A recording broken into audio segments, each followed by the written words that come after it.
세계에서 가장 큰 부자를 꼽는다면 아마 워렌 버핏이라고 말할 수 있습니다. 이 사람은 특이해요. 이 사람하고 점심 식사를 한번 하려면 경매에 응해야 돼요. 그래서 경매에 낙찰이 되면 그 사람하고 점심을 먹는 거예요. 근데 얼마를 내야 하느냐 하면 30억 원을 내야 이 사람하고 점심을 먹어요. 대단하죠? 이 사람은 어마어마한 천문학적 돈을 가지고 있는데 해마다 이 도네이션, 기부를 많이 해요. 그래서 유명한 사람이고, 이 사람은 투자의 귀재라고 그래요. 그가 한국에 와서 강연을 하면 수많은 기업가나 또 학자들이 구름처럼 몰려들어서 강의를 들어요. 그가 이렇게 돈을 많이 번 그 원인은 투자를 잘해서 돈을 벌었다, 그렇게 말을 하는데, 채권에 투자하는 것보다는 주식에 투자하는 것이 돈을 많이 버는 방법이다, 그분은 그렇게 말을 해요. 또 제 설교를 듣고 오늘 당장 가서 주식에 투자하면 큰일 납니다. 전문적인 지식과 기술이 있어야 이 주식 투자도 돈을 법니다. 어쨌든 이 사람은 투자를 잘하는 세계적인 귀재입니다. 오늘 본문은 솔로몬이 썼어요. 소위 전도서라고 해서, 본문을 보면 너는 내 떡을 물 위에 던져라, 여러 날 후에 도로 찾으리라 는 이 첫 번째 구절을 보면 얼른 해석하기가 난해한 구절이에요. 그래서 공동번역, 표준성경, 새번역을 보면 이렇게 번역이 됐어요. 공동번역에 돈이 있거든 눈 감고 사업에 투자해 두어라, 참고 기다리면 언젠가는 이윤이 돌아올 것이다. 이 던진다는 말을 투자라는 말로 번역이 됐어요. 새번역 성경을 보니까 돈이 있으면 무역에 투자하여라, 여러 날 뒤에 너는 이윤을 남길 것이다, 그렇게 말했어요. 제가 서울에 79년도에 와서 이제 한남대교를 건너서 저 지금의 역삼역이라든지 강남역 쪽으로 가다 보면 허벌판이었어요. 그냥 황무지 같은 땅이었어요. 잡초만 바람에 흔들거렸어요. 누가 말하기를 돈이 있으면 저기다가 땅을 한 1000평만 사놔, 그러면 몇십 년 후면은 너 부자가 될 거요. 돈이 있어야 투자를 하죠. 그때 돈이 없는 거나 지금 돈이 없는 거나 똑같아요. 고강동에 제가 86년에 들어왔는데 건물이 몇 채 없고요.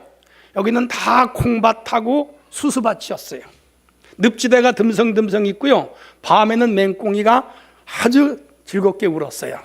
누가 말하기를 돈이 있으면 한 1000평만 사나, 20년 후면 여기가 큰 도시가 될 거요, 그랬는데 돈이 있어야 투자를 하죠. 돈이 없는 건 옛날이나 지금이나 같아요. 중요한 것은 그럼에도 불구하고 투자를 하면 벌더라는 거죠. 자, 그래서 오늘 여기 이 1절의 말씀이 투자와 관련된 말씀인데, 오늘 주제를 그렇게 정했어요. 투자하면 반드시 어떻게 한다? 돌아온다. 무엇에 투자할 것인가? 저는 영적으로 생각을 해요. 첫째는 기도에 투자를 해야 됩니다. 6절을 보면 너는 아침에 씨를 뿌리고 저녁에도 손을 놓지 말라, 이것이 잘 들는지 저것이 잘 들는지 혹 둘 다 잘 들는지 알지 못한다. 이 구절의 의미는 내일은 불투명하다는 거죠. 그러나 오늘 열심히 투자하면 하나가 잘 되든지 둘이 잘 되든지 그건 모른다는 거예요. 분명한 것은 오늘 투자하면 반드시 다음에 그 투자가 몇 배, 몇십 배, 몇백 배로 돌아오는 결과가 있다는 것은 자명한 사실이에요. 고로 오늘 우리는 기도에 투자하는 성도들이 되기를 바랍니다.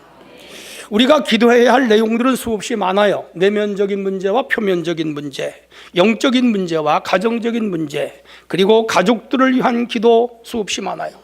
자신의 장래와 미래를 위하여 기도해야 되고요, 당장 해결되어야 할 시급한 현안들을 위해서 기도해야 되고요, 어렵거나 곤란한 문제들을 위해서 기도해야 되고요, 그리고 교회를 위하여, 국가를 위하여, 민족을 위하여, 또 이 땅의 평화를 위하여 기도할 일 너무 많아요. 오늘 우리 조정수 집사님께서 기도를 조목조목 적어가지고 나오셔서 그냥 자세하게 기도를 하는데 제가 은혜를 받았어요. 할렐루야. 예, 공동 기도는 사실은 써서 하면 실수가 없고요. 그리고 까먹지 않고요. 다 할 수가 있어요. 그래서 어떤 교회는 기도문을 써서 목사님에게 허락을 받고 주일 기도를 하도록 제도화시킨 교회도 많이 있어요.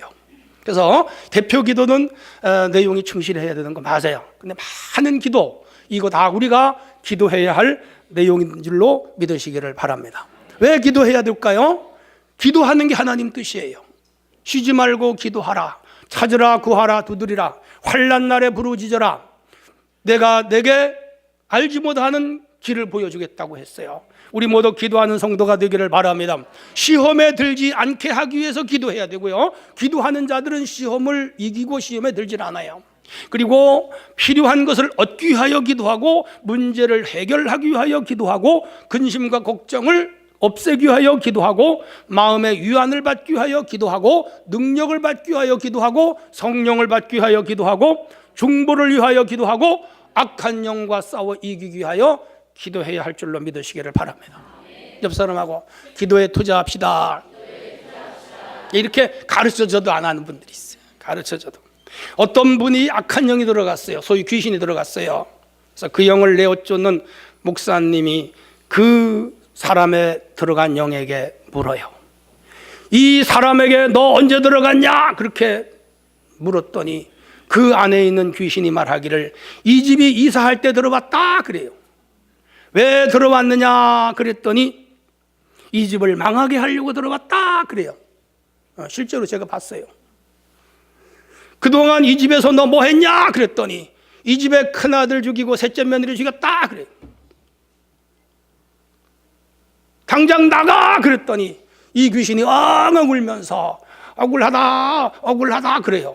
뭐가 억울하냐 그랬더니 이 집의 식구들 다 죽이려고 들어왔는데 다 죽이지 못하고 해서 나가는 것이 억울하다 그러는 거예요.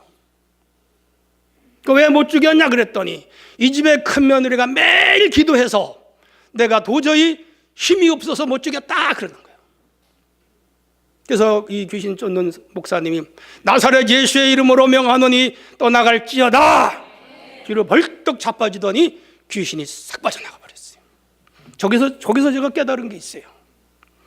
귀신은요 개인이나 집이나 교회나 국가를 망하게 하는 영입니다. 400일을 맞고 병을 오게 하고 가정의 불행을 가져다 주고 가난하게도 하고 각종 우환과 저주를 갖다 준다는 것이 사실이에요. 그런데 그 집에 누군가가 가족을 위하여 끊임없이 기도하면 이 귀신이 자기가 하고 싶은 일을 못해요. 망하게 하거나 죽이게 하거나 실패하는 일을 못하고 그 세력이 점점 약화되어 마지막에는 쫓겨가더라는 거예요. 이런 그 설교를 듣고도 기도를 안 하는 집은 팔자소간이요. 방법이 없어. 여러분 눈에 보이지 아니하지만 이게 사탄의 세계는 무서워요. 오늘 우리가 누군가가 한 사람이라도 가정을 위하여 열심히 기도하는 사람이 있어야 그 가정에 마귀가 들어와 망하게 하려고 하다가도 힘을 못 쓰고 떠나가는 줄로 믿으시기를 바랍니다.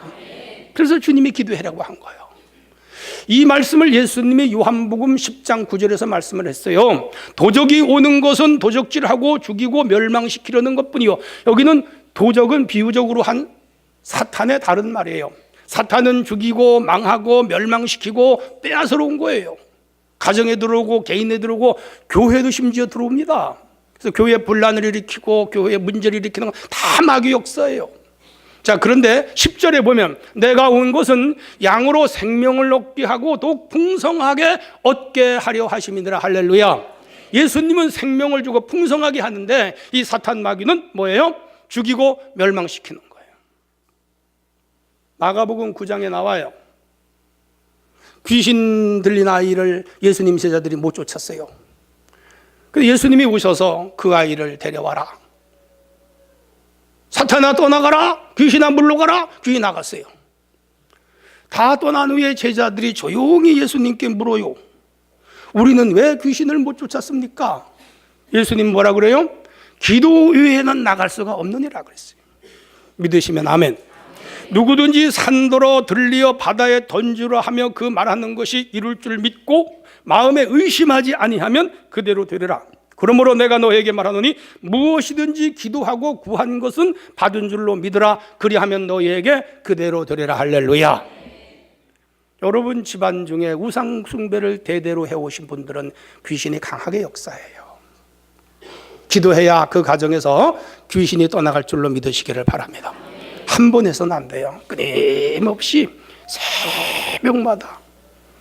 저희 어머니도 우상 숭배를 많이 해서 예수 믿고 난 후에 갖가지로 귀신이 우리 가정을 괴롭혀서 어머니도 죽을 병에서 걸렸다가 기도해서 살아났잖아요. 다 우상 숭배, 조상 숭배, 주술 행위, 사술 행위 이런 걸 오래 했던 가정일수록 귀신이 강해요. 기도해야 쫓겨갑니다. 기도해야 떠나갑니다. 그래서 기도하는 거예요. 새벽에 나와 기도하고 금요기도 열심히 하고 틈만 나면 기도하고 가정 예배 드리면서 가족 식구가 통성으로 기도하고 찬송을 많이 부르면서 기도하고 그래야 그 가정에 갖가지 더러운 영, 추한 영, 악한 영, 질병을 주는 영, 가난을 주는 영, 망하게 하는 영들이 떠나갈 줄로 믿으시기를 바랍니다. 기도 앞에는 귀신은 절절매요. 기도하는 자가 있으면 그 가정에서 얼씬도 못해요. 기도하는 세력이 강하면 사탄 마귀의 세력은 약화되는 줄로 믿으시기를 바랍니다. 그래서 기도하는 거예요. 옆 사람하고 기도에 투자합시다. 히스기야는 기도에 투자하여 죽을 병에서 살아났습니다. 한나는 기도를 투자하여 아들을 못 낳는데 아들을 낳았습니다. 모세는 기도를 투자하여 홍해 바다를 가르고 아말렉과 전쟁에 이겼습니다. 엘리야는 기도에 투자하여 3년 6개월 가문 하늘에서 비가 내린 줄로 믿으시기를 바랍니다. 기도는 투자예요. 많이 투자할 수 있기를 바랍니다. 많은 시간을 들여서 기도할수록 좋은 투자예요. 여러분 많은 시간을 들여서 기도할 수 있기를 바랍니다. 새벽기도, 금요기도, 철야기도, 작정기도, 금식기도 수도 없이 많아요. 이런 뜨거운 기도로 여러분 개인과 여러분 가정과 여러분 앞날에 악한 영이 다 떠나가고 성령이 인도하신 은혜 축복이 넘치기를 주의 이름으로 축원합니다. 그래서 반드시 우리 성도들이 기도에 투자할 수 있기를 바랍니다. 두 번째는 선한 일에 투자해야 돼요. 2절을 보세요. 되도록 많은 사람에게 나누어 주어라. 이 땅에 무슨 재난이 일어날지 알 수가 없느니라 그랬어요. 1절에서는 던져라 그랬습니다. 근데 여기 2절에서 나누어 줘라 그랬어요. 이 단어는 상황에 따라 문학적 수식어로 바뀌는 걸 볼 수가 있는데 여기 이 던지다라는 말을 상업용어로는 투자하다, 농업용어로는 심다, 그리고 복지용어로는 나누어 주다, 사회학적 용어이죠. 자, 여기서 나누어 주는 것은 선한 행위예요. 선한 행위를 우리 하나님은 기뻐하세요. 그래서 지극히 작은 자 하나에게 한 것이 곧 누구에게 한 것이니라? 나에게 한 것이니라. 이 소자에게 주의 이름으로 냉수 한 그릇만을 투자해도 결단코 그 상을 잃지 아니하리라 믿으시기를 바랍니다. 옆 사람하고 살면서 선한 일을 많이 합시다. 예, 성경에 나오는 큰 인물들은요 다 선한 일을 하여 복받은 사람들의 이야기로 충만해요. 아브라함은 천사에게 투자했어요.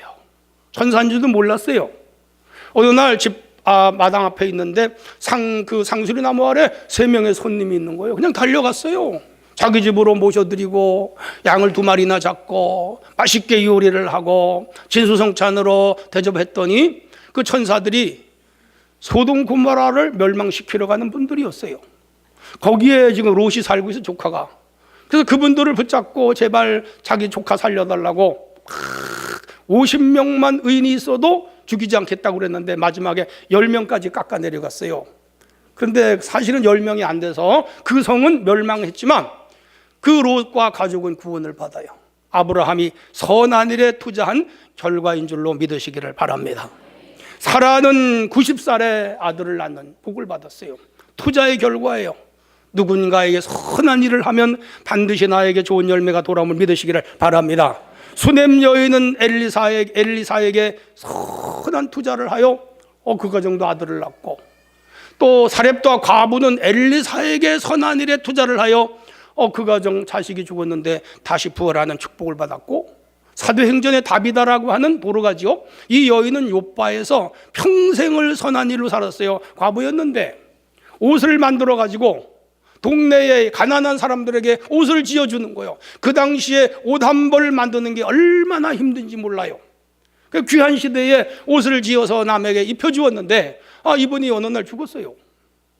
근데 그 소식을 베드로가 듣고 가서 기도하는 바람에 이 여인이 죽었다가 살아났어요.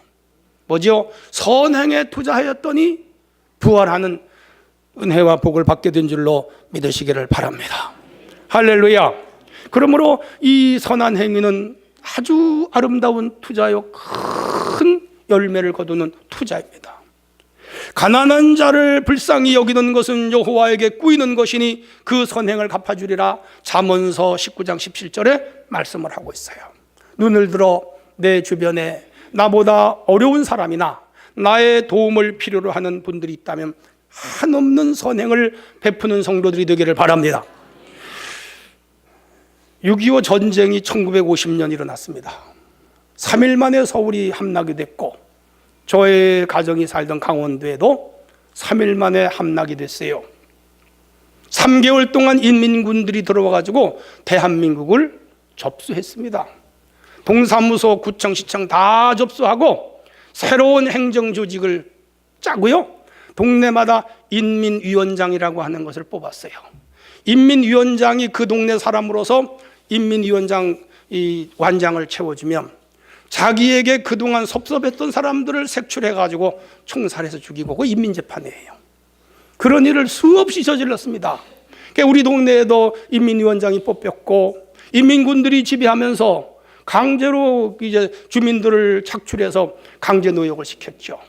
인민군을 위하여 폭탄을 나른다든지, 인민군을 위하여 도로를 닦는다든지, 인민군들을 위하여 무너진 집을 짓는다든지, 그런 일을 다 했죠. 감히 인민군이 시키면 어떻게 하네요. 저희 아버지도 나가서 짐도 나르고 도로도 닦고 부역을 했죠. 9.28 수복이 됐습니다. 그래서 서울로 메가더 장군이 이끄는 미군이 들어오면서 이제 인민군이 패전이 되어 북으로 쫓겨갔습니다. 아군이 들어오기 시작했습니다. 지역마다 가보니까 이 인민위원장과 인민군들이 수많은 사람을 학살한 거예요. 근데 또 그 인민군에 나가서 부역한 사람들이 있는 거예요. 아군이 들어오면서 그런 사람을 다 색출해서 또 골짜기 가서 쏴 죽이는 거예요. 우리 동네도 많이 죽었어요. 제가 어릴 때 그 묻은 산골짜기 무덤이 이렇게 있는데 자주 갔습니다. 자, 문제는 저희 아버지도 끌려나갔어요. 인민군에게 부역을 했다고 인민위원장하고 총살을 시키러 골짜기로 끌고 들어갔는데, 상당히 많은 사람이 끌려가는데 동네 나이 든 할아버지들이 나와가지고 저희 아버지, 저 사람은 40대였거든요. 저 사람은 원래부터 착한 사람이요. 저 사람은 할 수 없이 인민군들 짐을 지고 부역은 했지만 우리 마을에 착한 일을 많이 한 사람이요. 저분은 살려줘야 돼 라고 아군 장교들 바지가락을 붙잡고 애원을 해가지고 우리 아버지는 살아났어요. 근데 우리 친구의 아버지 등등 여러 명이 총살을 당해서 죽었습니다. 그 말씀을 저희들에게 큰담에 하시면서 하는 말이, 그때 그 총구를 든 아군이 우리를 끌고 골짜기로 갈 때 심장이 멎는 것 같았다. 내가 동네 사람들에게 나쁘게 살고 동네 사람들을 해치면서 살았다면 그때 죽었을 거다. 근데 평소에 선한 일을 하고 착하게 살았더니 내가 살아났다. 그런 말씀을 하는 걸 제가 여러 번 들으면서 성장을 했어요. 여러분, 선하게 사셔야 돼요. 옆 사람, 선하게 삽시다. 반드시 선행의 열매는 돌아옴을 믿으시기를 바랍니다. 연세대학교 총장을 지낸 분이 있습니다. 이분이 그 6.25 전에 신학교 학생 가운데에 너무 가난해서 구두가 앞창이 다 떨어진 거, 이렇게 이런 걸 신고 다니는 거라 너무 불쌍해가지고 이 교수님이 자기가 신던 새 신발을 그 학생에게 주었어요. 너 힘들구나, 이거 신어라. 그래서 그 학생이 공부를 했는데 마침 6.25 전쟁이 터져가지고 다 피란을 갔는데, 이 교수가 부산에를 피란을 가족을 들고 갔는데 먹고 살 길이 없는 거예요.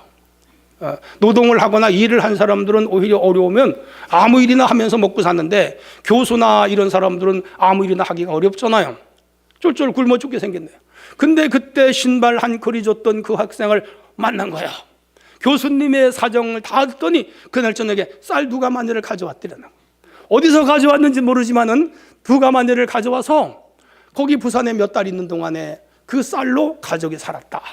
그런 말씀을 하시면서 여러분, 선행을 투자하면 반드시 거두는 날이 있다고 말씀하는 걸 들었어요. 옆 사람하고 합시다. 선행에 투자합시다. 칭찬해 주는 게 가장 좋은 선행이에요. 옆에 사람들을 항상 칭찬하며 살기를 바랍니다. 남편을 칭찬하고, 아내를 칭찬하고, 부모를 칭찬하고, 자녀를 칭찬하고, 아멘도 안 하시고 칭찬하세요. 교회에서 성도들 들 수 있으면 칭찬하세요. 장로님들 칭찬하시고, 권사님들 칭찬하시고, 안수 집사님들 칭찬하시고, 집사님들 칭찬하시고, 목사님들 칭찬하시고, 그렇게 하기를 바랍니다. 폄훼하거나 깎아내리거나 야박한 말을 하거나 없는 말을 지어서 하거나 뒤에서 욕을 하거나 반드시 그 행한 대로 돌아와요. 우리는 내 주변 사람들에게 말로서 선행을 투자하는 성도가 되시기를 바랍니다. 도움을 구하는 사람이 있다면, 자기의 능력이 허락한다면 가능하면 도와주세요. 도와주세요. 핑계대지 마시고. 극한 어려움에 처한 분들이 있으면, 될 수 있으면 도와주세요. 투자하시기를 바랍니다. 반드시 내가 어려울 때 하나님이 갚아주심을 믿으시기를 바랍니다. 도우면서 공치사하지 마세요. 밥 한 그릇 사주고 내가 누구 밥 사줬다, 이 사람 붙잡고 얘기하고 저 사람 붙잡고 얘기하면 그 다음에 그 사람은 사줘도 더러워서 안 먹어요. 밥 한 그릇 사주고 공치사 했다고 그렇게 하지 말고, 사준 거 절대로 남에게 얘기하지 말고 많이 사주시기를 바랍니다. 선한 마음으로 도와주시고 반대급부를 바라지 말고 도와주시기를 바랍니다.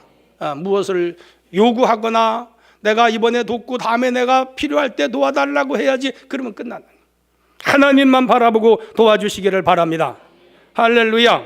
사람을 돕는 것이 하나님을 섬긴다는 마음으로 베푸시고 성령의 감동을 따라 돕는 성도가 되어지시기를 주의 이름으로 부탁합니다. 이것을 투자하라는 거예요. 아픈 이들을 동정하시고, 배고픈 이들을 돌봐주시고, 갇힌 이들을 돌아보시고, 헐벗은 이들을 구제하시며 나그네를 보살피는 우리 성도가 되어지시기를 바랍니다. 마태복음 25장 35절 이하에 보면 마지막에 하나님이 심판하실 때에 너가 너네 이웃을 향하여 얼마나 선행을 했느냐가 평가의 기준이 돼요. 그래서 나와 우리 가정이, 그리고 우리 교회가 될 수 있으면 많이 도와주고 선교하는 교회가 돼야 되고, 우리 대한민국이 해외 다른 나라들을 많이 도와주고 다른 나라에 많은 선교사를 파송해야 하는 것이 곧 이 선한 일의 투자이기 때문인 줄로 믿으시기를 바랍니다. 옆 사람하고 선한 일에 많이 투자합시다. 세 번째는 하나님께 연보로 투자해야 돼요. 오늘 이 본문 구절이 연보와 직접적인 연관 구절은 없어요. 연보는 하나님께 투자하는 소위 헌금이에요. 마태복음 6장 20절로 21절에 보면 오직 너희를 위하여 보물을 하늘에 쌓아두라. 거기는 좀이나 동록이 해하지 못하며 도적이 구멍을 뚫지 못하고 도둑질도 못하느니라. 내 보물이 있는 곳에 내 마음이 있느니라 그랬어요. 하나님은 만홀이 여김을 받지 아니하시나니 사람이 무엇으로 심든지 그대로 거둔다 그랬어요. 갈라디아 6장 7절에 주라 그러면 너에게 줄 것이니 곧 후히 되어 누르고 흔들어 넘치도록 하여 너에게 안겨주리라. 마태 6장 38절에 말씀을 하고 있어요. 연보는 하늘나라에 투자하는 일이라고 믿으시기를 바랍니다. 하나님 앞에 드리는 연보는 식물을 던지는 것과 같이 무모할 수 있고 어리석은 것 같은데, 중요한 것은 낭비가 아니라는 거예요. 하나님께 연보한 것은 하나님이 반드시 갚아주시는데 100배로 60배로 30배로 되돌려 주심을 믿는 우리 성도가 되기를 바랍니다. 은행에 예금한 것은 반드시 돌려받아요. 보험 든 것도 반드시 돌려버려요. 적금 든 것도 반드시 돌려받아요. 이자까지 보태서 돌려받아요. 보험 같은 것은 조금 벗는데 크게 돌려받기도 해요. 근데 하나님 앞에 드리는 것은 우리가 상상할 수 없을 정도로 크게 되돌려 주시는 투자라고 믿으시기를 바랍니다. 우리 교단 해오름 교회가 있습니다. 노하나 집사님이라고 계세요. 이분이 신분증, 신용카드, 현금, 열쇠 등을 작은 손가방에 들고 강원도 삼척의 장애인 시설에 연주 그 봉사를 갔다가 오다가 횡성휴게소에서 화장실에 갔는데 손가방을 나발했어요. 우리가 나이가 들면 깜빡깜빡 은사가 와요. 그래서 거기다 막 모자를 걸어 놓는다든지 휴대폰을 그 물통 위에 놓는다든지 지갑을 놓고는 그냥 나오는 수가 있어요. 꺼진 불도 다시 보고 화장실 나올 때 다시 보자. 그런데 이분은 손가방 놓은 거를 몰랐지요. 그리고 성도들과 함께 신나게 차를 타고 1시간쯤 왔는데 전화가 왔어요. 노하나 씨 맞으세요? 누구세요? 여기 횡성휴게소 화장실에서 손지갑 하나를 주셨어요. 1시간 만에 알은 거예요. 노하나 집사님이. 그래서 다시 돌아가지고 1시간 만에 다시 가서 횡성휴게소에서 그분을 만나서 돌려받았죠. 다행히 여성이에요. 여자들이 마음이 좀 착해, 남자보다. 남자는 가져갔을 거야. 현금도 있는데. 근데 어째서 나에게 전화를 했는가요? 그랬더니 지갑을 열어보니까 감사 헌금 봉투에 돈이 있는데, 이분은 참 믿음이 좋으신 분 같다. 그래서 이거 내가 훔칠 수가 없다. 그래서 전화를 했다는 거예요. 그래서 예수 믿으세요? 그래서 안 믿는데. 안 믿는 사람도 착한 사람이 있구나. 이야. 감사하잖아요. 현금도 상당히 많았고 여기 신용카드라든지 다 있는데 돌려줬으니까 주민등록증까지. 그래서 그분에게 거기서 사례를 얼마 했죠. 그리고 거기서 전도를 했어요, 그분을.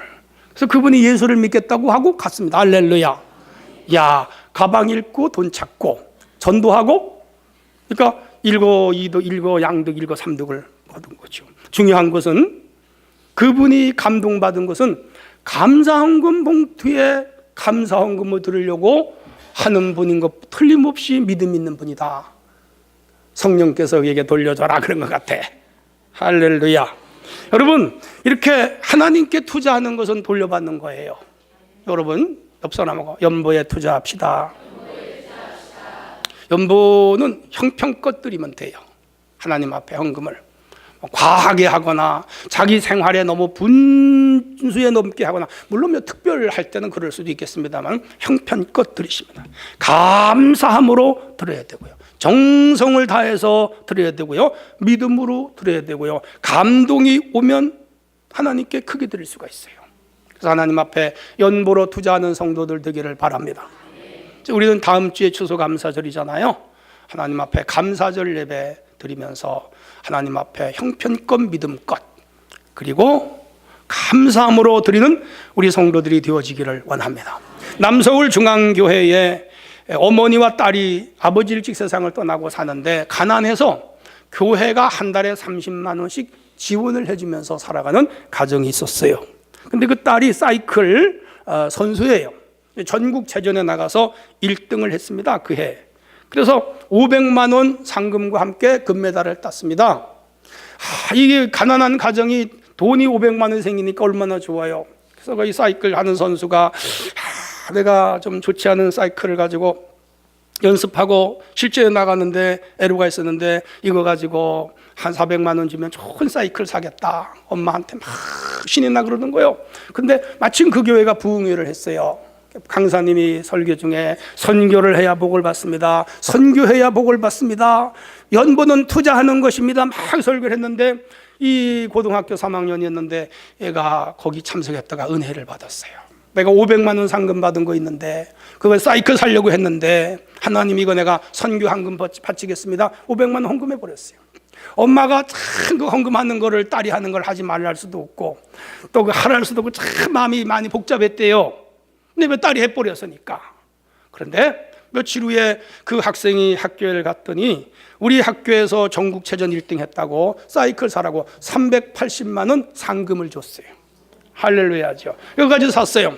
그런데 전국에서 1등을 했다고 삼성에서 사이클 선수를 키우잖아요. 특채를 해서 우리 삼성의 선수 직원으로 뽑아버렸습니다. 이야, 1년에 뭐 몇 억대의 월급을 주면서 키우게 돼서 교회로부터 30만 원 보조받는 것도 이제 안 받겠습니다. 그리고 그 학생이 11조 바치는 게 이제 한 달에 30만 원 받던 것보다 훨씬 많이 바치게 됐죠. 여러분, 하나님께 드리는 것은 투자예요. 할렐루야. 우리가 때로는 아까운 마음도 들지요. 헌금이라는 게. 또 교회 가면 헌금 얘기하면 돈 바치라 그런다고. 돈 얘기는 안 해요. 헌금 얘기하지. 그래서 우리가 언제든지 하나님 앞에 연보는 투자한다는 개념으로 드리기만 하면 반드시 나에게 하나님이 갚아 주실 줄로 믿습니다. 마지막으로 복음 전도에 투자해야 돼요.